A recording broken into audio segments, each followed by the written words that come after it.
பாலை நில வாழ்க்கை. Praise the Lord. தேர்ந்தெடுக்கப்பட்ட என் மக்களுக்கு பாலை நிலத்தில் குடிக்க கொடுப்பேன், பால் நிலத்தில் நீரோடைகள் தோன்ற செய்வேன். ஏசாயா 43:20. தம் மக்களை உலக மனிதர்களிடமிருந்தும் உலக காரியங்களிலிருந்தும் பிரித்து பாலைவனத்திற்கு, அதாவது துன்பத்திற்குள் அழைத்துச் செல்வார் நம் ஆண்டவர். அநேக நேரங்களில் இதை பார்த்தவுடன் பொதுவாக நாம் பயந்து விடுவோம்.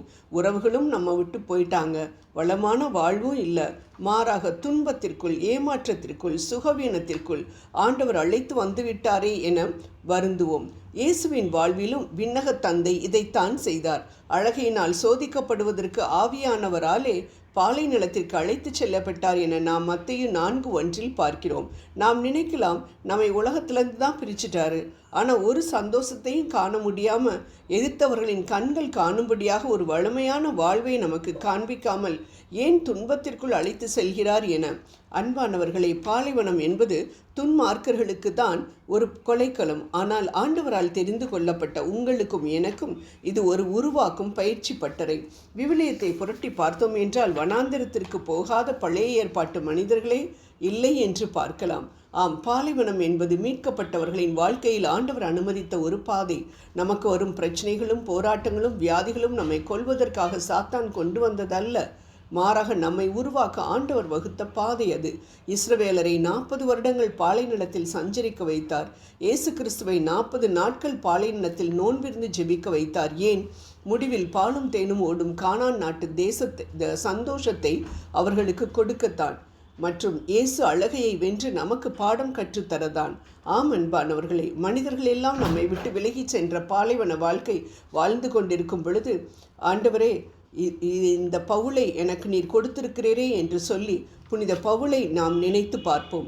இயேசுவிற்காக பட்டணங்கள் தோறும் அடிக்கப்பட்டு நொறுக்கப்பட்டு பசியிலும் குளிரிலும் கப்பர் சேதங்களிலும் மிருகங்களோடும் போராடி உபத்திரவத்தின் பாதையில் நடந்து சென்றதால் தான் இன்று நாம் தைரியமாக இயேசுவின் பாதையில் சென்று கொண்டிருக்கின்றோம். காரணம், அவர் சென்ற பாலை நில வாழ்க்கை. இதேபோல் தான் அன்பானவர்களை, ஆண்டவர் நம்மை பாலைவனத்தில் நடத்தி செல்லும் பொழுது நம்மை ஆசீர்வதிப்பது மட்டுமல்லாது நம் முறையினரையும் ஆசீர்வதிப்பார். நமது இன்னல்கள் அவர்களின் ஆசியாக மாறும். பாலைவனத்தில் நடத்தி செல்பவர் நம்மை ஒருபோதும் கைவிட மாட்டார். நம் துன்ப பாதையில் நம்மை தேற்றுவதற்கோ உதவி செய்வதற்கோ யாரும் இல்லாமல் இருக்கலாம். ஆனால் அந்த பாதையை நமக்காக வகுத்த நம் ஆண்டவர் நம்மோடு வருவார். நம் அழுகுரலை கேட்பார், அதை துடைப்பார். துஷ்டன் இஸ்மவேல் தொடக்க நூல் 16:12. பாலைவனத்தில் அழுத பொழுது அவன் அழுகுரலை கேட்டு நீரோற்றை உருவாக்கிய தேவன் நம் அழுகுரலையும் நிச்சயம் கேட்பார். துஷ்டனின் கண்ணீரையே துடைத்த நம் தேவன் தம் இரத்தத்தினால் மீட்டு அவரது பிள்ளைகளாக்கி கொண்ட நம் கண்ணீரை எப்படி துடைக்காமல் விட்டுவிடுவார்? ஆகவே அன்பானவர்களே, உங்கள் வேதனை வெளியில் தெரிந்தால் மற்றவர்கள் உங்களை கேளனமாக பார்ப்பார்கள் என்று நினைத்து உங்கள் அறைக்குள் தனியாக யாருக்கும் தெரியாமல் அழுது கொண்டிருக்கலாம். நீங்கள் இதை யார் கவனிக்கப் போகிறார்கள் என்று நீங்கள் நினைக்கலாம். கவலைப்படாதீர்கள். இஸ்மவேலையே காப்பாற்றிய தேவன் உங்களை காப்பாற்றாமல் விட்டுவிடுவாரா என்ன? ஆகவே ஆண்டவரே, எனக்கு ஏன் இந்த பாலைவன வாழ்க்கை என்று ஒரு நாளும் சொல்ல வேண்டாம். ஏனென்றால் ஆண்டவரின் திட்டத்திற்கு எதிர்த்து நிற்க நாம் யார்? ஆகவே ஆண்டவரே, இந்த பாலைவன வாழ்வில் வாழ எனக்கு பலத்தை தாரும். ஏனென்றால் இதன் முடிவு நிச்சயம் வளம் மிகுந்த கானான் என்பதை என்னால் புரிந்து கொள்ள முடிகிறது.